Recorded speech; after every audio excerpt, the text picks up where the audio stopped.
কি এমন অপশক্তি আছে যার কারণে যে একজন শহীদ ভাইয়ের বিশেষ চাইতে গেল তাকে গুলিবিদ্ধ হইতে হয়, তাকে শহীদ হইতে হয়। যে শহীদের প্রতি যে দয়া দেখিয়ে তার বিচার চাইবে মারার, সেটাও এখন তার গুলিবিদ্ধ হইতে হয়।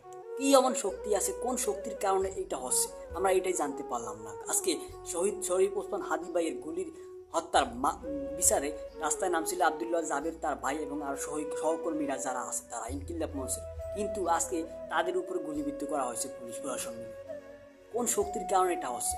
তারা চাইছিল কি? তারা শুধু চাইছিল যে জাতিসংঘের কাছে একটা চিঠি পাঠাইতে, যেখানে আমার দেশটা ব্যর্থ হয়েছে, এই কারণে জাতিসংঘের কাছে সুস্থ তদন্তের জন্য একটা চিঠি পাঠাইতেছিল, বিচার চাও শহীদ শরীফ ওসমান হাদি ভাইয়ের বিচার হওয়ার জন্য। কিন্তু তারা উল্টো গুলি করো শহীদ শরীফ ওসমান হাদি, সালাউদ্দিন আম্মার, আরও অনেকেই ডাকসুর যারা যারা আছে।